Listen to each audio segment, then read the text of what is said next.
Uh, Hello, my name is John Pagonis. It's good to see you here to talk about UX and backends while they're doing the big data session next door. I'm going to be talking about small data. So, good afternoon. My name is John Pagonis. I work for Zansi Labs, where I'm a Scrum coach and UX researcher. So I'm a bit bipolar, if you like. At Zansi Labs, we help people produce useful software. And by useful, we mean that the software has both usability and utility. It does the right thing and is usable for the user. So today I'm going to start with a true story. I may not be a good programmer, I may not be a good developer, but I'm still going to give you this story. Since I started developing software from my early days in the 80s with my Amstrad, then with my Atari, it didn't matter whether I was using Linux, SunOS or SymbianOS or some other operating system, C, C++, Ruby, doesn't matter the language, the OS, or the environment, I always found myself struggling with data. Again, your mileage will vary. And I realized that this struggle transcended across domains. It didn't matter what I was doing, mobile phone software, insurance, machine learning, whether it was on the cloud, whether it was on mobile, I still struggle with data. And not necessarily big data, small data. Actually, it was changing data. The changing of data was actually driving me mad. And then I started observing my patterns. You know, I'm a coach, so I've learned how to observe and improve. And I was looking at what was going wrong. And I realized I was actually struggling with data. I was struggling with a particular kind of data because I work in drivers, I work in operating system internals, I worked in protocols and communications a lot. And arguably, in those projects, we dealt with a lot of data. So what was going wrong? I had to find out. And what I realized is I was struggling with data when users, you know them, and UIs were involved. Not when protocol stacks or operating systems or drivers were involved, but when users were in the mix. That got me thinking. And by the way, you can admit it too, when you work with users, sometimes it's difficult, okay? So, and what do I mean by struggled? I'm talking about frustration. I'm talking about bugs. I'm talking about wasted time, effort, money, fear, anger. It was basically dark side stuff, yeah? The frustration was driving me mad. And then I started thinking to myself, this is happening to other people as well. Especially when I was helping teams, I observed that they would struggle, and a particular case of struggling with data was when you have the product owner, product manager, or client even, the UXer, the front-end guy and the back-end guy arguing about user versus system needs. And you had this class. And the product manager or the UXer would say, but the user needs this. And the back-end guy would go, no, we cannot do this, we cannot do this. And the front-end guy is in the middle going, oh my God, I have to do it for them. You know, the classic scenario. Okay, then, I wasn't alone. That's a good thing. So I'm going to give you very few easy to comprehend scenarios I faced every day in coaching teams that are arguably maybe Mickey Mouse for some of you. The classic one. We cannot do this because this is how the system works. You're laughing, eh? Well, who's been through this? Raise some hands. Okay, you have my sympathy. Classic one where the UXer comes in and says, okay, I need you to do this simple thing for me. Just a simple thing. And your colleague goes like, no, it's not simple, you don't know. That's a classic one. The other one, well, we cannot do that in the UI because this is how the data comes from the database. And all the poor user wants is to basically sort some data, some fields by a different attribute. And because someone never actually thought about it, never created the index or the API, it cannot be done easily. So you wait for the next iteration sprint, whatever you call it. Who's been through this? Yeah? I feel your pain. That's the best one. Now you tell me I have to do a lot of joins. Really? The poor customer just wants a report. Yes, the data are denormalized in a report. It's called a spreadsheet. Yeah? But no, you need a lot of joins, and therefore someone has to do backend work. This is an interesting one. Have you seen those big forms in enterprise software where you actually, you know you will be stressed because you will not have enough time to fill them until the bottom of the screen before a phone call rings? It's a classic one where the user wants to do a partial save. And obviously, you cannot do this because the model has to validate. You cannot save some of your data before an email arrives or the phone rings or your manager interrupts you. You have to go through it for half an hour, take a deep breath and save it and hope for the best, you know? Just because the physical model doesn't allow for the user's mental model. Another way of actually talking about this is the classic one. This is not how we store the data. Sorry, Mr. UXer, we cannot do that. Classic one. Someone's laughing. Okay. Now, this is a classic one that happens very often, is when the user actually wants to go to the system and look at the previous version of their work. And we don't do that because you only save a timestamp and we update certain fields. You know, again, the user's mental model is violated because the physical system cannot support it. Who's been through this? Enterprise software people, huh? Okay. All right. Do these sound familiar? Who thinks that these are not familiar? Anyone? Who thinks this sounds familiar? Yeah? Okay, so it happens to other people as well. That's good for me. Excellent. Are they difficult to solve? Who thinks these are difficult to solve? Okay, modestly difficult? Easy? Okay. And the rest of you are really scared. Fair enough. Can you spot any patterns in those previous scenarios? Anyone? Sorry? Me? Blame the user. Thank you. I didn't pay him. Well, not exactly, but that's what happens. Basically, the physical data model governs what our UIs can do. We impose a constraint from how we structure the data to our UIs. If the physical data model cannot support it, then we're talking about a lot of pain for the front-end people and the back-end people, and especially for the user, before the user can do what they need to do. How can we get into this mess? That's a theory I have. It's because we're doing it backwards. We allow the physical data model to dictate what the UI can do at the expense of the user's mental model. You know, every user has a mental model of how this magic we call computing and software works.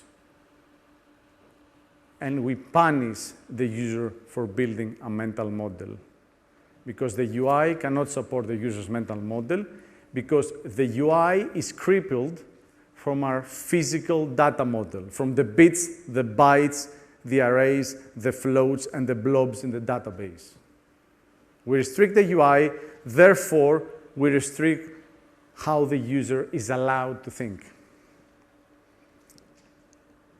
We're doing this backwards. And my theory is that we're doing this because as developers, we were taught from perhaps the early age that we should go to data structure and algorithms first when we build our software. Yeah? That's what they told us at the university, or that's what the textbooks say. Learn the data structures, learn the algorithms, and then you can learn how to build software. And therefore, when was the last time you heard a professor telling you, computer science professor, go to the social science department first, learn about the human, and then come and write some software. Never happens, yeah? But this is the reality. Nobody told us that. We were hacking away code at the university, and nobody told us, go and learn about humans, and then come back in the software engineering class. Nobody did that. And actually, this is how the world and business works.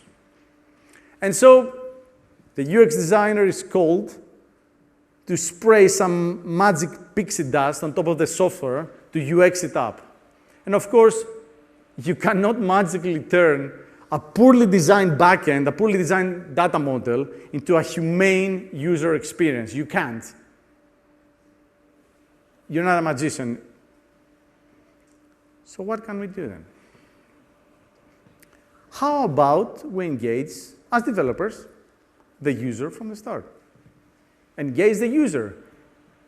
It's a common organizational pattern, by the way. Jim Complin has a book about organizational patterns, and it's one of them. And it describes highly performance organizations, and this is one of the main patterns. You engage the user from the start. I don't know if you know Mr. Jakob Nielsen, the father of usability. He says it cleanly, yeah? User research is a reality check about the software and the product you build. Instead of speculating what a user does, what a user needs, their problems, their pains, go out and find out. You don't have to speculate. I know our average user. There's no such thing as an average user. I know what they do. I've talked to them. Really? Have you observed them? Were you clinical about it? Did you bias them? User research is a reality check. That's the first thing we can do as developers in our organizations. Talk to people. Observe them. And let's say we have UXers in our team. Yeah? How about we engage with them? Just because we're writing backend code, it doesn't mean that we shouldn't speak with the UX designers talking to the front-end developers, yeah? And we should do it from the start. Right when the mockups are done, right? Yeah? Yes? Who thinks this is right? No? You can see this coming, huh? Not really. Not when the mockups are ready. Here is a radical idea. Get ready for this. Are you ready for a radical idea? Yes? Go on. Okay. How about we do our data modeling together with UX designers? Yeah? Radical? You talk with the people who happen to be your users, and you build the data model which constrains the UI, which interfaces with the users, together with those UX designers. So you do your data modeling with UX designers. And when you do that, you get a lot of insights about how people behave in their domain. The UXers will give you transcripts of user interviews. They will tell you a story, a day in the life of the user. They will show you videos from interviews, from observations, from usability tests. They will show you prototypes. And with them, we can actually build our data model in such a way that doesn't constrain the UI, so that we support the mental model of the user. So if we speak the language of the user, we are able to design data models from user journeys, data models that make sense, that support the UIs, which support those user journeys.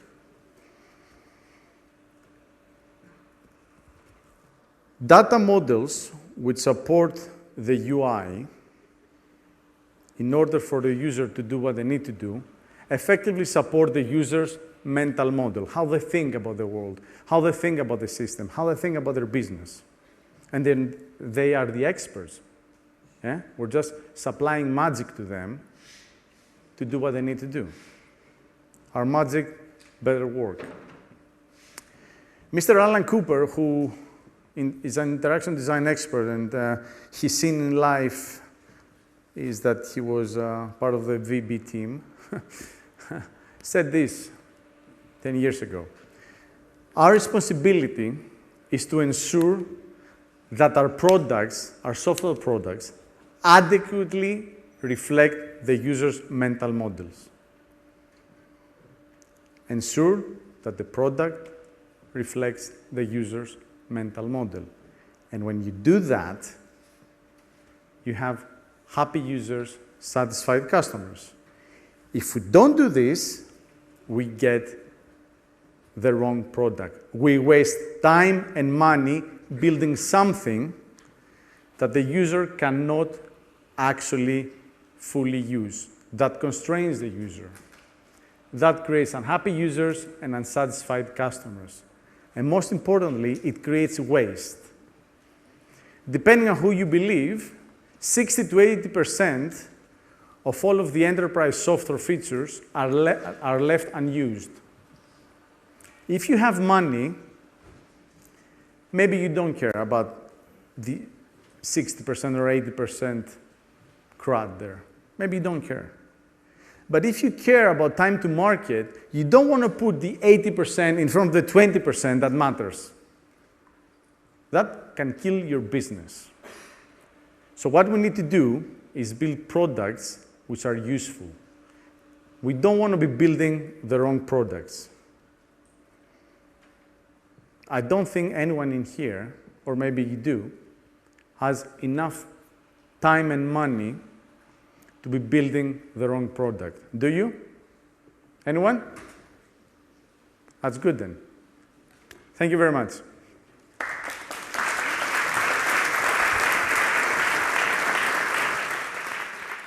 Thank you. Q&A from you awesome people. Any brave ones? Go on. Maria? Yeah, thanks for the talk. Thanks for the talk. I was wondering, you make a talk about how you design your model from a user's perspective. But what I learned before is that you should make your model agnostic so it can be used in different use cases. If you model around the user, basically it prevents from talking to other systems. Well, it doesn't prevent, but it hinders talking to different systems and such. Good question.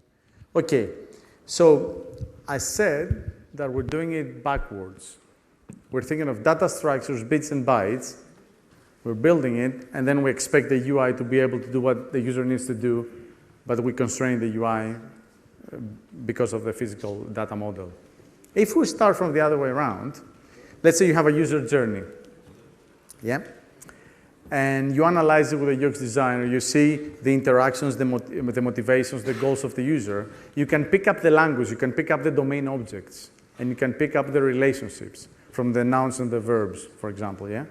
And you can start building from that end back to a physical data model. As you do that, you build your domain model before the physical data model. So when you do that, you have this layer that protects you from what you alluded to. Yeah? I'm not saying build everything, because there are certain things which are very specific to the system. I'm saying start with a UX designer, talk to them, and talk to humans, and build the data model from there towards the back, not from the back towards the front. Yeah? Because then you will be able to support what the user needs, not what the system needs. And hopefully you can basically match them. Yeah? Okay. Hi. I'm having a similar background with yours. You have my sympathy. But the problem is, I don't know if people here in the room know about the project Xanadu. Ted Nelson's Xanadu. I cannot. It's a system that a user was invented. Can you repeat that? You didn't hear it? Yes, there is a project called Xanadu, which someone called Ted Nelson was suggested. It is an imaginary project with 3D vision and amazing things that the system should do. Okay. but it was one of the biggest software failures ever. Because it was someone who came from, his background was mostly not software engineering, it was mostly from the side of graphics. Okay. The problem is that, my point here is when you try to take the user's perspective, sometimes is not easily implemented into software. Let's say an example. We're not able to have this amazing interaction with WebSockets, for example, when you press a button and you don't have to refresh the page, I don't know, since Ajax came along. So if we have this kind of requirement back in 1995, that would be a difficult thing to implement. So my point is, yes, we can have this aspect of starting from the user and going backwards, but there are sometimes limitations that happen in the... Correct. And how you cross a line and say, no, I'm not going to do this, I'm going that. I get it. Actually, I wasn't expecting this question. Okay, so, so here's the diagram that will help you, because I wasn't expecting it. So when you try to build software, you have to look at three aspects: the business, the users, and the system. Yeah? And you have a business, so you have to make money. Yeah? So you have to cater for the business needs. You have to cater for the user needs. And obviously, you must keep in mind that you're building this on top of a system. So you have to basically use all three aspects of this in your project. You have, obviously, when you have a business and user needs matched, you have a product market fit, and that's good for you, good for the business. But you should be able to support what you're trying to do with your existing system. And if you cannot, then you can evolve it. Or maybe you can because they're asking for too many things. So you have to pay attention to this: business, users, system. And I'm sure that you can match those three in an iterative way. You can create a learning. The whole point of the MVP is what? Learning. Okay? So you can create iterations of software that actually cater for all those three things: learn, improve, and continue. Now, another thing about users is, and we have to be very careful about this, we don't ask them what they need. We discover what they need through UX research. You don't ask someone about what do you need. Maybe they know. When someone gives you an answer about what they need, you know that they have thought about it, so it's important for them. But actually, what you have to discover is the underlying need. What is the problem you're trying to solve? What is the need they're trying to cover? Yeah? But keep this in mind. You have to cater for business, users, and system at the same time. Yeah? Someone else? We had one more question here at the front. First Yes. row. Hi. I found myself nodding Sorry? I found myself nodding along with agreeing with every single one of But your you're a nice examples. guy. But you're a nice guy anyway. Yes. But the problem is this. My question is this. What happens if the user is, by its definition, spoiled? And you talked about enterprise software. So you've worked for trading desks. I don't, as a matter of fact. I'm a front-end developer, but I did have I did have a project where I had to develop something for people working in a bank. And for them, every single table should ideally behave like a full Excel spreadsheet. And every single text area should ideally behave like a full version of Word with the ability to upload images, inline them, and everything. So the rudimentary UX research done by the consultants that hired me basically said, these guys are bankers. They absolutely love their Microsoft products. We need to do something close to them. But the business, with me advising, and the backend developer said, guys, there's no way we can pull this off. How do you consolidate this? Okay. How do you, when do you say no to the user? No to the user, okay. A very good one. Okay, first of all, it's difficult, and it's a lot of practice and training, and UX researchers should be able to do this for you. So what you need to discover is basically needs. The magic word is needs. It goes back to the same answer. What are you trying to achieve? This is the first question I ask clients and users in those circumstances, not in general. Then you try to discover their goals, their pains.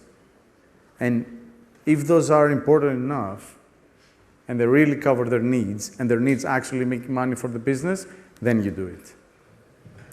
In order to protect yourself in those situations, now I'm wearing my Scrum coach hat, you need a very strong product owner to help you there and insulate you from the situation, yeah? Otherwise, it does no harm to update your CV. As Bruce Tognazini used to say, you know, you win some, you lose some. But you need that strong product owner, and you need to go to underlying needs. Find pains, find problems, and then try to cover them. It's very difficult because people, when they need something, they think visually. Oh, I need a red button there. No. What are you trying to do? What are you trying to achieve? And you have to play the cassette over and over again and use certain UX techniques to basically elicit the true requirements. Yeah? Anyone else? Last question. No? Thank you, Yanni. Thank you very much.